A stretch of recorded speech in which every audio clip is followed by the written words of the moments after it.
Disney Company et la Warner, si par hasard vous regardez cette vidéo, prenez-en la graine.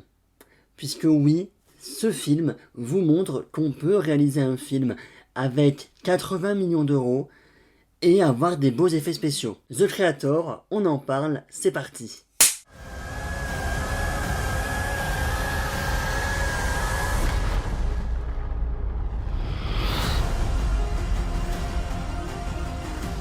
Dans un futur proche, les humains et l'intelligence artificielle se livrent une guerre sans merci. Joshua, un ex-agent des forces spéciales, est recruté pour traquer et neutraliser le créateur, l'insaisissable architecte d'une intelligence artificielle, à l'origine d'une arme qui pourrait mettre fin à la guerre, mais détruire l'humanité tout entière. Cependant, il découvrira qu'en fait cette arme funeste qu'il est chargé de détruire n'est autre qu'une IA supérieure qui a pris les traits d'un jeune enfant. The Creator est l'un des seuls gros blockbusters qui restent pour cette fin d'année, et effectivement, je dirais même pour moi, Naruto, que c'était l'une de mes plus grosses attentes de cette fin d'année. Oui, carrément, puisque ce délire d'intelligence artificielle avec de la science-fiction, avec donc un personnage principal qui est censé tuer une arme qui est un enfant, bref, un scénario qui est quand même assez mystérieux finalement, et ça m'a complètement donné envie d'aller voir le film. Le film est donc sorti ce mercredi 27 septembre, j'étais en salle le mercredi 27 septembre, oui, et il est l'heure donc de donner mon avis. Le film est réalisé par Gareth Edwards, oui, donc le réalisateur de Star Wars Rogue One en 2016. Il a notamment également réalisé le film Godzilla en 2014. Donc au niveau des blockbusters, il s'y connaît, et justement, pour revenir à ma phrase d'introduction, le film coûte seulement, j'ai envie de dire, 80 millions de dollars, ce qui est honnêtement pas énorme en fait pour un blockbuster américain. Voilà, pour vraiment les gros blockbusters qui, là en plus avec les premiers chiffres, avec les premières ventes, on peut se dire qu'il peut concurrencer avec certains gros blockbusters de l'année, notamment des derniers Marvel ou des derniers DC. En même temps, vu le niveau, vous allez me dire, mais voilà, donc franchement 80 millions de dollars pour ce qu'on a à l'écran, c'est juste très bien. Voilà, ils ont bien maîtrisé leur budget, puisque, on dirait que je suis un comptable, voilà, ils ont bien maîtrisé leur budget, parce qu'au niveau des effets spéciaux, on est vraiment quelque chose de très réussi, et visuellement, je me suis vraiment pris une claque pour le coup. Voilà, le film dure, je crois, 2h10, quelque chose comme ça. Voilà, 2 heures, on va dire. Et franchement, je n'ai pas vu le temps passer, je n'ai pas bâillé une fois, je n'ai pas somnolé une fois, et ça devient rare de temps en temps, effectivement. Je pense que c'est le signe que le film me plaît pas tant de ça, en fait, quand je commence à somnoler. Là, pour le coup, j'ai vraiment été dans le film du début à la fin. Bref, pour revenir donc au visuel, franchement, bah oui, c'était cool, encore une fois. On a un univers, on a un lore qui est développé autour, voilà, donc de The Creator. Pour un coup, on peut aller voir un blockbuster qui paraît comme ça vraiment très riche au niveau de l'univers. On peut aller le voir sans aller voir d'autres films avant, voilà, puisque c'est une première. Voilà, parce que maintenant, c'est vrai que maintenant, les blockbusters, c'est voir des films avant pour comprendre le nouveau. Là, pour le coup, je dirais pas une nouvelle franchise, parce que est-ce que ce sera vraiment une franchise? Est-ce qu'il y aura un The Creator 2? Est-ce qu'il y aura des séries, des jeux vidéo, etc.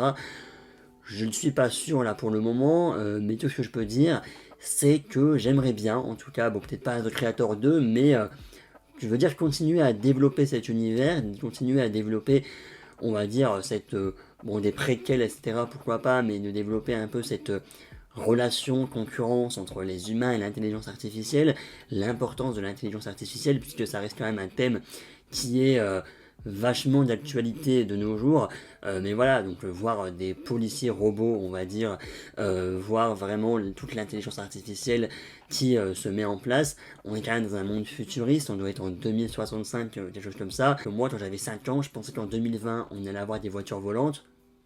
On a eu le Covid à la place. Est-ce que donc pour 2065 on aura le droit à des robots qui nous arrêtent?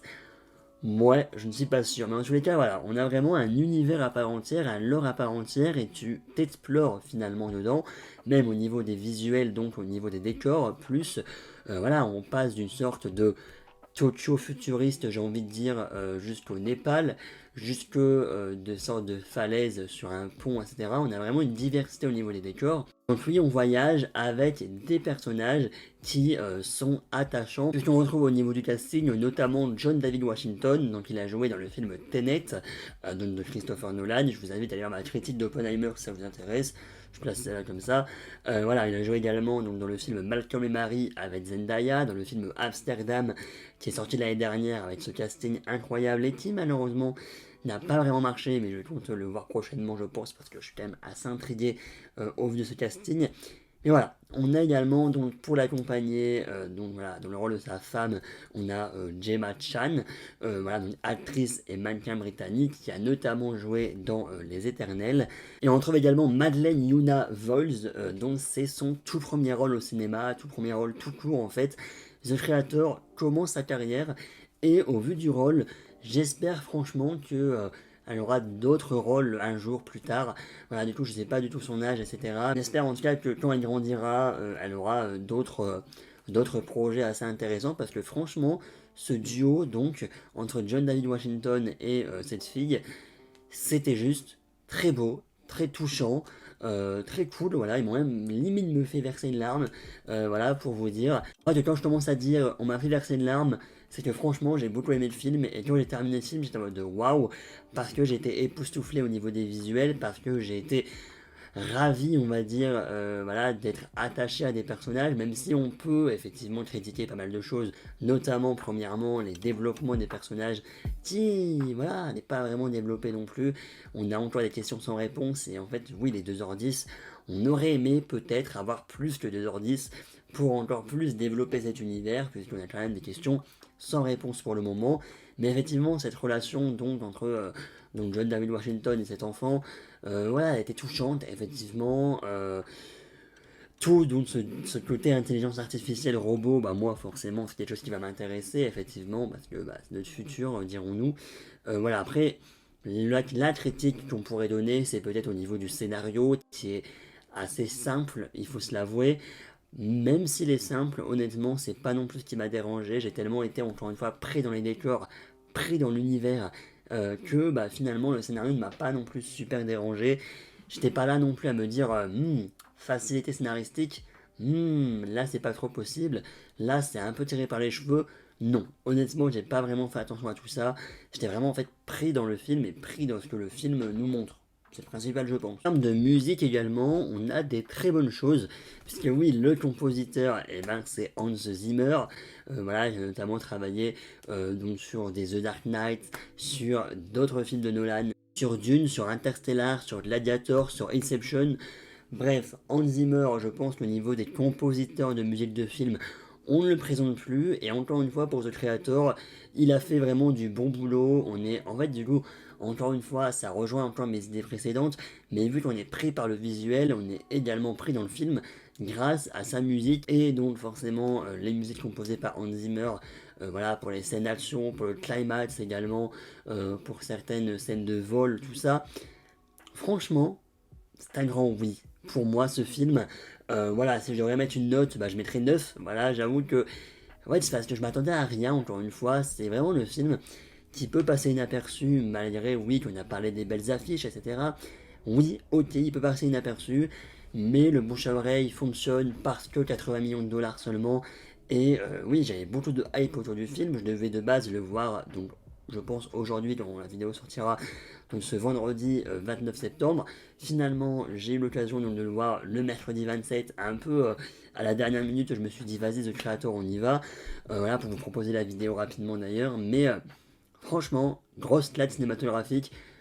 J'abuse un peu, pas du tout. En tout cas, grosse claque cinématographique de l'année. Voilà, c'est vrai que c'était très très cool. J'ai déjà envie de le revoir, et je pense peut-être que j'irai le revoir.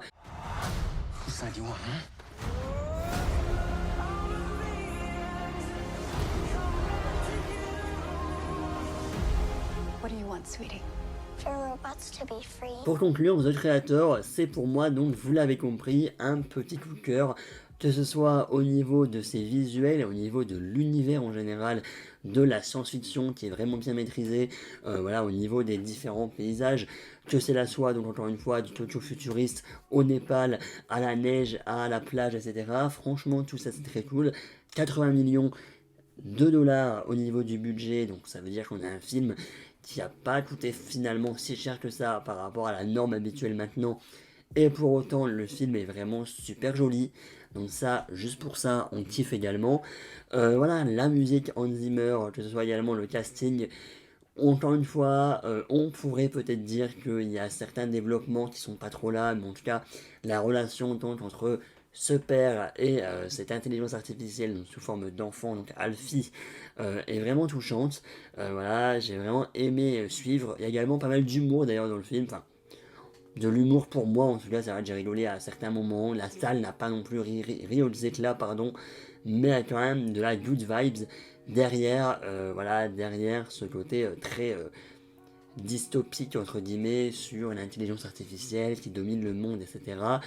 Le film dure 2 heures, encore une fois, j'ai pas vu le temps passer parce qu'on est pris dans l'histoire, parce que même si une histoire assez simple, un scénario assez simple et assez basique, mais on est pris dans l'histoire, on est pris dans les visuels, on est pris également dans les scènes d'action, parce que je n'ai pas parlé, mais les scènes d'action sont également très cool.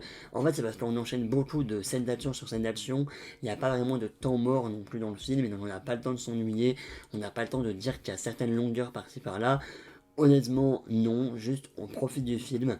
Et c'est assez rare, surtout ces derniers jours, ces dernières semaines, que je me retrouve vraiment avec un film où je vous dis pas, il y a un peu de longueur. Là, franchement, on vit le film en fait, et quel plaisir. N'hésitez pas donc à me dire en commentaire votre avis sur The Creator, si vous l'avez déjà vu, votre avis, votre note, tout ça, n'hésitez pas à dire tout ça en commentaire, et j'ai vraiment très hâte de vous en parler. Bref, merci à tous, à la prochaine pour une prochaine vidéo, salut salut.